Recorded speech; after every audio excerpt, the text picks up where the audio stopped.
So, does anybody actually Constitution of the United States, okay, actually know what the First Amendment actually really says? So, Congress shall make no law respecting an establishment of religion or prohibiting the free exercise thereof, or abridging the freedom of speech or the press, or the right of the people peaceably to assemble and to petition the government for a redress of grievances. A little formal, right? So let's talk about what that really means. Let's walk through it. So first, the government is prohibited from creating a state religion or stopping people from practicing their faith. Clearly, the Christian nationalists didn't read the First Amendment. On speech, the government is prohibited from limiting what people say. The government, keep that in mind, the government is prohibited from censoring the press. The government is prohibited from stopping peaceful gatherings, and the government is prohibited from blocking people who want to complain or seek change from the government. My question to the panel before we go to our favorite Heather Cox Richardson, who's going to go into more detail about the First Amendment. Anything in that surprise you at all? First of all, no. Everybody's No. pretty clear, right? Not a lot of people are clear about what it means. Let me share the screen, and we will go to Miss Heather Cox Richardson. What free speech constitutes in the United States of America? And that's a really good question, because the Constitution protects Americans' free speech. But what does that mean? It actually protects free speech, not in the Constitution, the first part of the Constitution, the part that was signed, not ratified, but signed on September 17th, when they wrote the Constitution, but in the first of the 10 amendments to the Constitution, which are what we know as the Bill of Rights. And the first of those is the First Amendment. And you hear people, which seems like a no-brainer, I meant that differently than it came out, but that people often refer to, because it's the First Amendment that protects freedom of religion, freedom of speech, freedom of the press, freedom of assembly, and the right to petition the government. Because remember, the King of England, King George III, refused to accept the olive branch petition. He refused to let it be delivered, and that was a really big deal in the United States, both at the beginning and then in the 1830s and the 1840s. That's a different story I won't go into now. But we do have the right to ask our government things. They don't have to say yes, but we have the right to ask. So what does that mean? One of the things that a lot of people get confused about with the Bill of Rights is, especially in the modern era, often people look at what's in the Bill of Rights and think that those rights were designed to protect individuals' right, that is, a person's right. But in fact, they weren't. If you read them and you look at them, the first 10 amendments to the Constitution, the Bill of Rights, hold back the government. They say the government can't do these things. It doesn't say that you have that right. It says the government does not have that right. So when I think of the Bill of Rights, that's literally how I think about it. I think about it pushing back and holding back the government, which is why Antonin Scalia's decision, Heller decision in 2008 was such a major change when it actually looked at the Second Amendment and said that gives an individual a right. That's not how people have ever understood those first 10 amendments. All right, so to go back to the freedom of the press, the First Amendment prohibits the government from messing around with your religious rights, the free press, the right to speech, free speech, the right to assemble, or the right to petition the government. So often people think that the freedom of speech gives you the right to say anything you want in any context, because we have that. And it doesn't. What the freedom of speech does is it says the government can't silence you. You know, other people can silence you. You can't, there are many situations in which you can't express yourself the way you might want to in a different setting. That's different than what's covered by the First Amendment. And there's been a whole bunch of laws and court cases since then defining what can be stopped and what can't be stopped. But free speech, as is protected under the First Amendment, says the government can't stop you from speaking. Um, but other people can, and that I get that every single day. People saying you have no right to shut me up. I'm allowed to say anything I want. It's like, actually, no. I'm not a member of the government, so I don't have to listen to what you're throwing at me. If I were an elected official, I couldn't do that. Okay, so I think she made that clear. The government, right? This makes me think of the clip that I just put up about how America's students' scores in civics are really low. And I think you could probably say the same about a lot of adults just don't understand the Constitution and what it means. And it's really sad that you don't understand the rights that are and are not afforded to you under the Constitution. The thing that scares me is you mentioned that Linda McMahon just announced like she's getting what was it, Moms for Liberty, the Heritage Foundation, and Turning Point in charge of the civics education of the country. So if we think we don't understand it now, just wait. No, exactly. And all the Christian nationalists, what they're trying to do is force one religion over the whole country, which goes against the First Amendment, clearly. So obviously, this was brought up because of what happened to not just Jimmy Kimmel is one of many we've seen, right? We had Colbert, we have the attacks on NPR and PBS. So we have this FCC chair who is obviously part of the Heritage Foundation and Project 2025, which we'll talk about in a minute. But this one with Jimmy Kimmel has really hit a nerve. Has everybody seen what he actually said? Okay, so let's show our viewers what he actually said. All right, let me stop sharing, pull this back up. Well, you find that I was just thinking about how they're always saying to people like me and immigrants, go back to where you came from if you hate it here so much. If you hate the Constitution, go elsewhere. Instead of trying to force us to live under your demented rule of law, get the fuck out. Go elsewhere. Thank you. I agree. That's what I'm saying. And Keisha, where are Black folks supposed to go back to? Exactly. Where are we supposed to go back to? I did my DNA thing, and well, I guess I got about 17 different places I could go back to. But I'm just saying, it's like, where do they want us to go back to?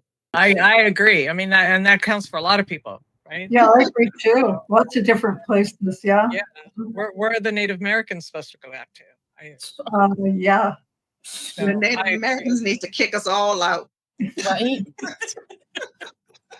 And they have the right to. All right, so let's listen, and then we'll talk about it. New lows over the weekend with the MAGA gang desperately trying to characterize this kid who murdered Charlie Kirk as anything other than one of them and doing everything they can to score political points from. There was grieving. On Friday, the White House flew the flags at half staff, which got some criticism. But on a human level, you can see how hard the president is taking this. My condolences on the loss of your friend Charlie Kirk. May I ask, sir, personally, how are you holding up over the last day and a half, sir? I think very good. And by the way, right there, you see all the trucks. They've just started construction of the new ballroom for the White House, which is something they've been trying to get, as you know, for about 150 years. And it's going to be a beauty. Yes. He's at the fourth stage of grief, construction. Demolition. It was really. That's a good joke, yeah. This is not how an adult grieves the murder of someone he called a friend. This is how a 4-year-old mourns a goldfish, okay?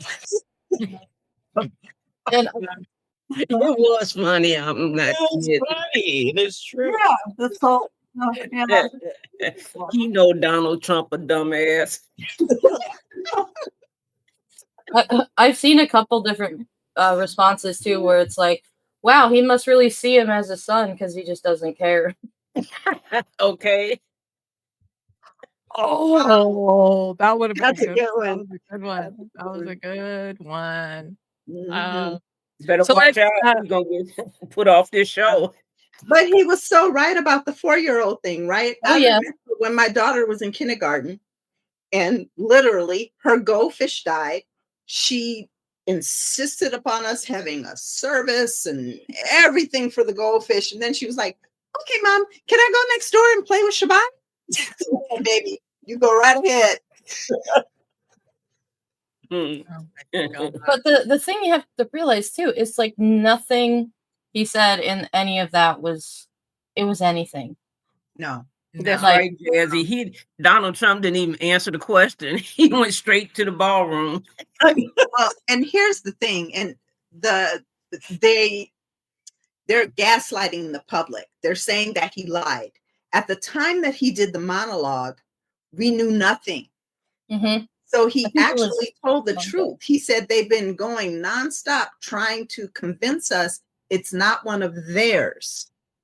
And that was before we knew anything about the young man. And there's a lot that we still don't know. And quite frankly, I don't believe anything that's coming from the FBI. I don't believe any of it. Oh, no. Oh, absolutely. And like, well, See? even the second it happened, they immediately started blaming Democrats and liberals and everything. There was no evidence of Transgender. anything, and they immediately went there. Yeah. So he never lied. Nope. It's Donald Trump, and he can't take a joke. Yeah, He was making fun of Donald Trump, not Charlie Kirk and his death. He was making fun of Donald Trump's reaction to it. Right, exactly. And so let's take a look at some of the reactions to Kimmel's show being yanked off the air. Yeah. So Disney's ABC pulling Kimmel's late night talk show off the air is not the last shoe to drop, which this is from the FCC chair. So, and we've heard Trump say this, right?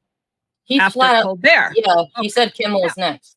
Kimmel, and then Fallon, Seth Meyers. Fallon, Fallon. yeah, and we'll talk about this. So, And they want them to pull Stephen Colbert now. You mean just like pull it immediately? Yeah, they want him to pull a show and forget the employees, but they want him to pull the show now because his writers are doing such a good job. Well, yeah, he revisited the Colbert Report last night. It was great. Mm-hmm. well, and oh my goodness, didn't he just win an Emmy for that show? Right? Yeah. Mm-hmm. Yes, he did. So crazy. But I just wanted to highlight some of the what we call Democratic veterans are saying about ABC, which they're talking about our Democratic leadership. So Obama, after years of complaining about cancel culture, exactly, the current administration has taken it to a new and dangerous level by routinely threatening regulatory action against media companies unless they muzzle or fire reporters and commentators that it doesn't like. Hillary, I think this is a very clear example of using the power of the state to suppress speech. It is a direct government action to try to intimidate employers, organizations, corporations, much of which we've already seen, to remove an opponent. And then, of course, Kamala chimed in, we cannot dare to be silent or complacent. Yes, ma'am. In the face of this frontal assault on free speech, we, the people, deserve better. Yes. And so if you haven't seen some of the other stories, it seems like if we follow the money, again, there's another merger on the table. So no surprise there. So let's, who is Brendan Carr? Who is the FCC chair? Ugh. Okay, this is him. Yeah. Right? So when President Trump announced last fall that he would name Brendan Carr to be the nation's leading broadcast regulator, he called Carr a warrior of free speech. I can't see Yeah, in the 8 months since becoming chair of the Federal Communications Commission, however, Carr has waged war against the free speech of those who have reported on, criticized, or satirized the president. And Carr has the president's ear, according to a person who knows both men and requested anonymity because they did not have authorization to speak to the media. So this is who we are dealing with, and I think what people don't realize is he's part of the Heritage Foundation. I'm going to remove that. Thank you. And you're welcome. And remember that document called Project 2025? Well, this is directly in connection with and in conjunction with Project 2025. I was gonna say, didn't he write the section on free speech in Project 2025 or something like that? Well, basically, so I'm just going to read a piece of it because it's long, but of course, it's what they're saying is they want to go after the next conservative president must finally get done, meaning go after these broadcast networks who are, in their words, spreading the ideology of wokeness, right? So like the NPR, PBS, all of that. And so what he's saying is the next conservative president must finally get this done and do it despite opposition from congressional members of his own party, if necessary, to stop public funding is good policy and good politics. The reason is simple. President Johnson may have pledged in 1967 that public broadcasting would become a vital public resource to enrich our homes, educate our families, and to provide assistance to our classrooms, which it has, right? But public broadcasting immediately became a liberal forum for public affairs and journalism. That's their beef. That's their whole beef with Project 2025. So that's the big connection to Project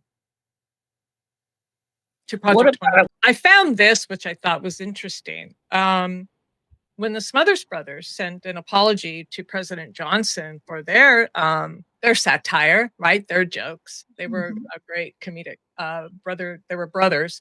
Johnson responded with this memorable quote. It is part of the price of leadership of this great and free nation to be the target of clever satirists.